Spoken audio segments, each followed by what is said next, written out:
I will discuss two of our techniques we have proposed for ECG signal classification and nuclei segmentation. So first technique, which we named as CLI-NET, is an AI model for ECG signal classification. So ECG is a very simple but very vital diagnostic test for many cardiovascular diseases. And because if we can do non-invasive tests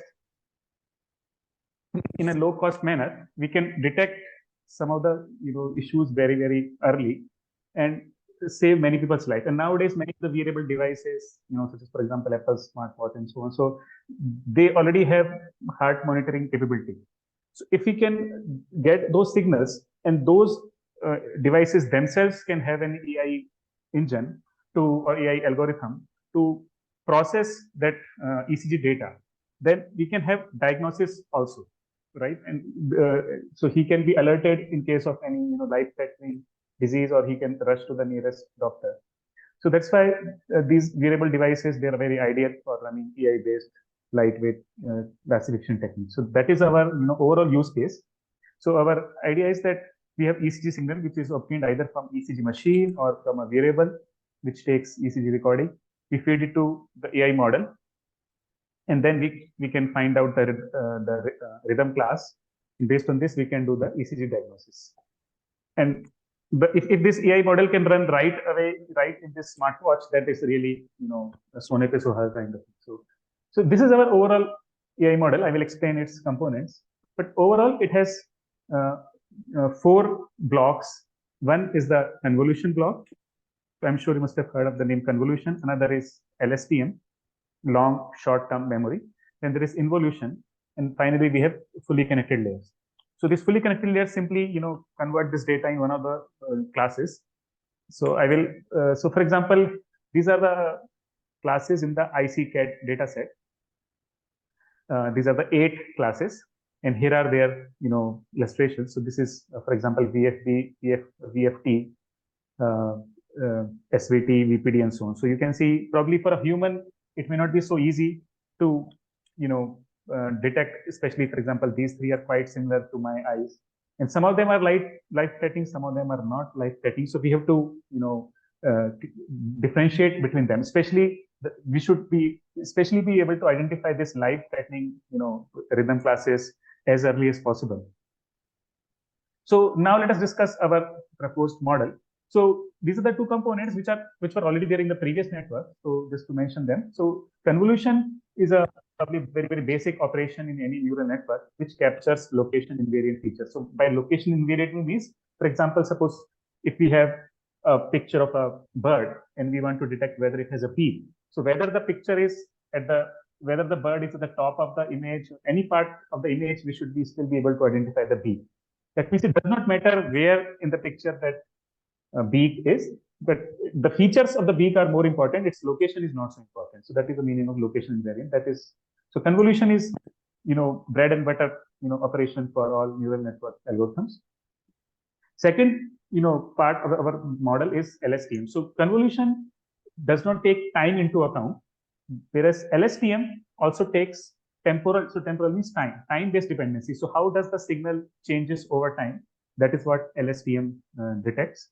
LSTM is a sequential model. Nowadays, there is also transformer model. So all this GPT and all, they are based on transformers. We have all heard of ChatGPT and so on. They are all based on transformer, but they may be slightly more complex for a wearable device. So that's why we have used this LSTM, and it's also very simple. Then a novelty which we bring is use of involution. So involution is somewhat more recently proposed operator, which is like a complementary operation to convolution. It is used for capturing long-range spatial information. So I will highlight what is its use. So it helps us capture subtle differences among various classes of arrhythmia. So as I said here, like these are 3 classes which are very difficult to distinguish for human eye and even for ML algorithm. If you see this AFB, it has irregular long range patterns. Some of, like here, the distance between these 2 are not same as the distance between these 2. So we need to be able to see the long range pattern, only then we can distinguish. So if we use involution, it helps us differentiate between such kind of irregularities. And now involution has spatial agnostic property, which I will discuss on the next slide. so this helps us capture the long range pattern. So convolution and involution, they are complementary operations. Convolution is spatial agnostic. For example, if we have a filter, or it's also called a kernel, the same kernel we will use across the image. For example, if I'm trying to detect a beak in a bird's image, then wherever the beak is, I will be able to identify because I'm revolving or rotating my kernel on the entire image. But convolution is channel specific. That means in different channels, for example, in any image, we have 3 channels: red, green, and blue. Okay, so our approach to we use different filters to extract different properties in different channels, because how we operate on a red channel may be different than how we operate on a green or blue channel, because actually every color encodes a specific information. For example, for detecting a grass, the green color is most important. Now coming to involution, involution is channel agnostic. That means the same filter is used across all the channels, whether it is red, green, or blue, but it is spatial specific. So that means here the filter that is used for different spatial locations, they are all different. They are not same. Whereas in convolution, the same filter goes in the entire image, but in involution, for every spatial location, we have a different filters. So now we can see these are complementary operations, and that is why we have used them to bring their best together. And although I'm not shown here, but in our paper we have shown that if we remove convolution, then also it is not good. If we remove involution, then also the performance degrades. Now, coming out to our further novelties. So the conventional neural networks, which previous researchers have proposed, they use small kernels like 3x3. So 3x3 will be, that means it has 3 rows and 3 columns. Or 5x5 means it has 5 rows and 5 columns. So with small kernels, we have small number of computations so that our network is lightweight. Wherever our program is running, or our algorithm is running, we want energy consumption to be small. Otherwise, nobody will be able to use it in the real time. If you have a portable device which takes a lot of energy, then the battery will be drained very soon. People will just put it away. But we have found out that if you use large kernel sizes, such as, here when I say 31, it means 31 cross 31. Here, so here we have used large kernel size 31, 36, 41, not small kernel size like 3 or 5. So this has provided us better accuracy because it is able to capture high receptive field so that we can capture long range information. For example, with 3x3, I can only look at 3 subsequent pixels. With 5x5, I can only look at 5 subsequent pixels or the data samples. But with 31 cross 31, right? That this is 1D, so that means 31. So I can look at a very large, time instance and be able to find out in what way our signal changes over 31 time steps or over 41 time steps. So as you can see, this will definitely give us better information. Then another novelty is that previous works just use, for example, only one kernel size fixed, either it is 3 or 5 or 31, just one fixed size kernel. But if we only use a one fixed large kernel size, we cannot extract subtle variations in the ECG signals, because for some of the classes, the variation happens over a small, period of time, but for other signals, it happens over a large period of time. So to be able to capture both long range information and short range irregularities, we use multiple size kernels, not just 31 or not just 41, but 31 and 36 and 41.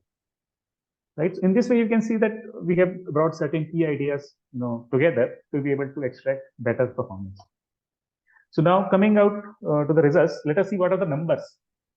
Is it like something good enough so that we can trust it, or is it just maybe academic exercise? So these are the metrics we have used. One is precision. So TP means true positive. That means if my says it is, yes, positive, and the ground truth is also positive, that is true positive, right? And similarly, we can say false positive means, and similarly false negative and true negative. True negative means my algorithm says it is negative, and ground truth also says it's negative. So based on these different combinations, the researchers use different metrics. For example, recall is very important metric here, because if recall is poor, it means I say that your class is VFB, but your actual class is probably SVT, which is really bad, because you may have some life-threatening symptoms, but I say no, don't worry. That means recall is very important metric. And so here are our first results from the ICCAT dataset for these 8 classes. This is the class-wise accuracy. That means how good we are in being able to detect the signal of a certain class. So as you can see, like VFB and VFT, these are life-threatening. So these are life-threatening. So we will definitely place the highest focus on being able to detect these classes. And others are also important. So there also we have very good accuracy, very good recall accuracy and precision. Overall, if we summarize across all the classes, then we have close to 99.77% recall and so on. So it is very close to 100. That means in some cases we do mispredict. Now now only a doctor can find out whether that is severe, whether it is trustworthy, whether we can trust it, and so on. There is another data set from MIT. It has 2 lead ECG signals from 48 patients. Here there are 5 rhythm classes. Now there is, at least from a non-medical perspective, we don't know whether, I think this data set is completely different from that data set. So here, this is the class-wise results for each class. Here also we have obtained more than 99% recall and accuracy, close to 100% precision and specificity. And we have also compared our work with the previous works. So for example, because these works have also been done on the same data set. So for accuracy and precision, the bold means the best. So here our model is the best. And in recall, we are probably second, third number, right? Or third or fourth number. But on all other metrics, our results are the best.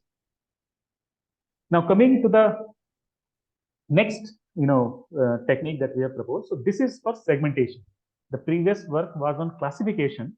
Let me show you a difference between classification and segmentation. In classification, we assume that whatever is your input data or your image, it has only one object or one signal.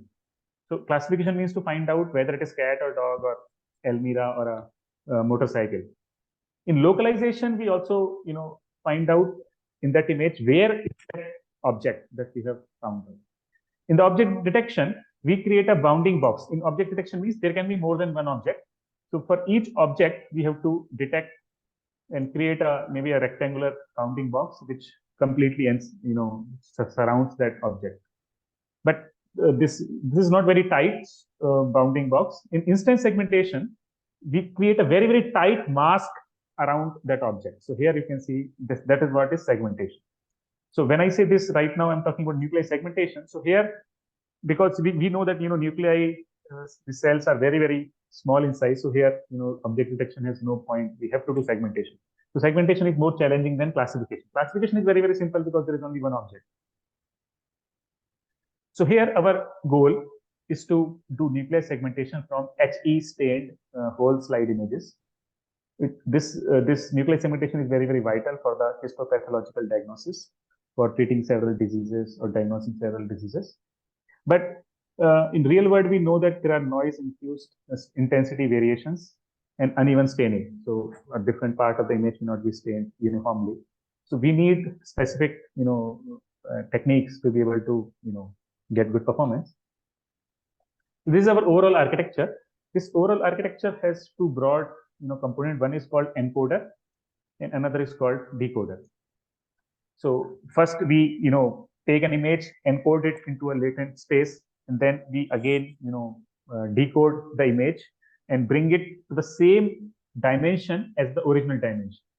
And that helps us to, superimpose some kind of mask that, okay, this pixel belongs to this cell, this pixel belongs to this cell. So to briefly explain the components, so in classification, we generally use a pooling layer. So this is the pooling operation. For example, this is the max pooling operation. For example, max pooling with 2x2 means in this 2x2, what is the maximum value? That is 37. In this 2x2, what is the maximum value? That is 112. Because it is usually the highest value that actually, creates the, what you call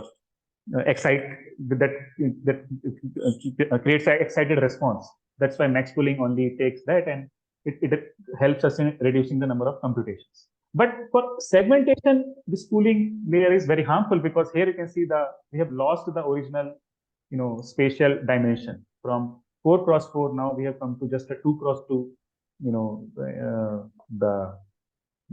Our data has become from 4 cross 4. It has become 2 cross 2 size.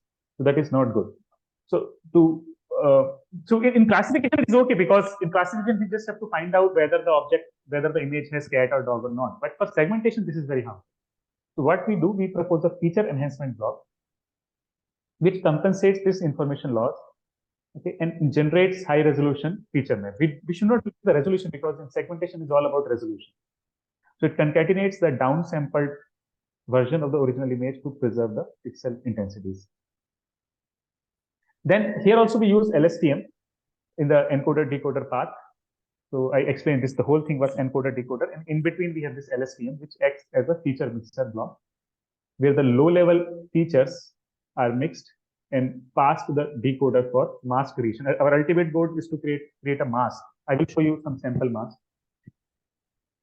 And to reduce the model size, we use depth-wise separable convolution. So there is a standard convolution which has huge number of parameters, but in depth-wise separable convolution, the number of parameters are much less, because we operate on each channel separately. So here this is used in this depth-wise separable convolution. So I will show you the effect of this when I show the model size. See, because if I want to run a model, maybe in a smartwatch or in a portable device, it should be very, very lightweight. If it takes a lot of memory, then not only the price will increase, but the memory requirement will also increase. So this is because this segmentation task, here the metrics are different. So here the metrics are dice, score, AGI. PQ is the panoptic quality, which is composed of segmentation quality and detection quality. And this is the segmentation quality, their formula. So here G refers to ground truth. So, and P refers to prediction. So if my prediction exactly matches the ground truth, then it is really good segmentation. So we have shown the results on 3 data sets. One is concept, another is Kumar data set, another is CPM 17. It has this many nuclei. Total number of these images are this much, and size of the images 1000 cross 1000, and number of cancer types. Here it is just one. Here there are different number of cancer types. So on Kumar and CPM 17, we only do binary segmentation, because that is what the dataset provides. So here this is the original image, and this is the ground truth, and this is our prediction. If this prediction is same as ground truth, so this is the ground truth mask, this is the predicted mask. If our predicted mask is very close to the ground truth mask, then we are good. Otherwise, our prediction is not correct or not accurate. And here in this concept data set, there are multiple cell types, nuclei cells available. So that's why here we can do multi-class segmentation. We don't just do segmentation, but also classify to which class each cell belongs to. So here these are all healthy, and you can see like here this one is different from here. So there is some misprediction, but still we say that the results is reasonable. Now let us see the numbers. So here the number of parameters are. This is our FeedNet model. 2 variants we have designed by Jenkins. This is without depth-wise separable convolution. So if we use depth-wise separable convolution, the number of parameters that reduces from 26 million, it becomes only 16 million. So 16 million, to give you an idea, if 16 million is the number of parameters, that means 64 megabyte is the size of our model. 64 megabyte. It is slightly the larger end, but we can probably further bring it down. And this is our metric. MPQ. So the best results are obtained by this, and ours is second best, just a little bit behind than this technique. But the point is, this network is very, very bulky. So maybe 10 times more bulky. So maybe doctors may not prefer using it because it is very bulky. And these are the detailed results. This is my this last slide. So here on concept data set, maybe HoverNet is generally the best. our technique is based on some metric, not on all the metrics. We are generally either the best or second best. But on Kumar and CPM, we are, better.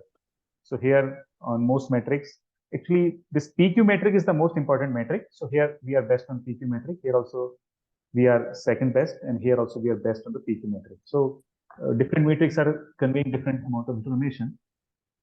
So to summarize, thinking in terms of future work, especially for this, very esteemed audience, currently we are using data sets which are created by Western people, also had to use one Mexican data set. Of course, there are many Indian data sets also available, but if we can do these studies on real world data sets, doctors and all of us come together to solve real world challenges. We can use some Indian specific data set by addressing privacy concerns and so on. So that will really help and convert some of our academic studies into real world studies. And then as a next step, maybe some engineers, they can help us, making these techniques very lightweight and, solving all those manufacturing and design challenges and democratize access to them so that more people can use it.